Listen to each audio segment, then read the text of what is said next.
Hello दोस्तों, अस्सलाम वालेकुम। जुगनू न्यूज़ नेटवर्क में खुश आमदीद। दोस्तों, मुल्क में आम इंतखाबात के करीब आते ही दिलचस्प वाक़यात रोनुमा होने शुरू हो गए हैं।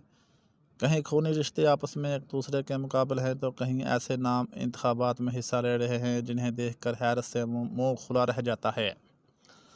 ऐसा ही कुछ हो रहा है फैसलाबाद के हल्का NA-99 में, जहां आसम मुनीर और इमरान खान एक दूसरे के खिलाफ इंतखाबात में उतरे हुए हैं।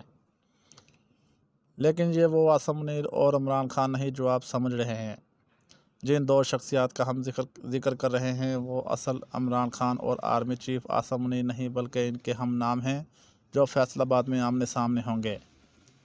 फैसलाबाद में आसम मुनीर जमात इस्लामी के उम्मीदवार हैं जो तराजू के इंतखाबी निशान पर इलेक्शन लड़ेंगे, जबकि इनके मुद्दे मुकाबल तहरीक लब्बैक पाकिस्तान TLP के इमरान खान हैं, जिनका इंतखाबी निशान क्रेन है।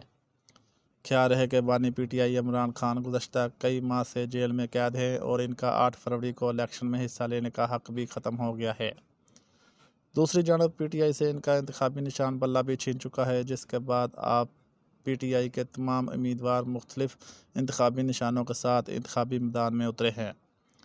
साल 2018 के इलेक्शन में ये हल्का NA-105 था और जहाँ से तहरीक इंसाफ के उम्मीदवार रज़ा नसरुल्लाह कामयाब हुए थे, जबकि मुस्लिम लीग नून के मोहम्मद फ़ारूक बहुत कम मार्जिन से दूसरे नंबर पर रहे थे। मोहम्मद फ़ारूक इस मरतबा फिर हल्के से उम्मीदवार हैं। ये वही मोहम्मद फ़ारूक हैं जिनका टिकट के मामले पर अपने बेटे से झगड़ा पार्टी इजलास में सामने आया था और नवाज शरीफ ने बाप बेटे की सुलह करा दी थी। दोस्तों, इसके साथ ही वीडियो का एंड हुआ। वीडियो अच्छी लगी हो तो लाइक और चैनल को सब्सक्राइब लाजमी करें, ताकि मज़ीद आने वाली वीडियो आपको बर वक्त मौसूल होते रहे। शुक्रिया। अल्लाह हाफिज़।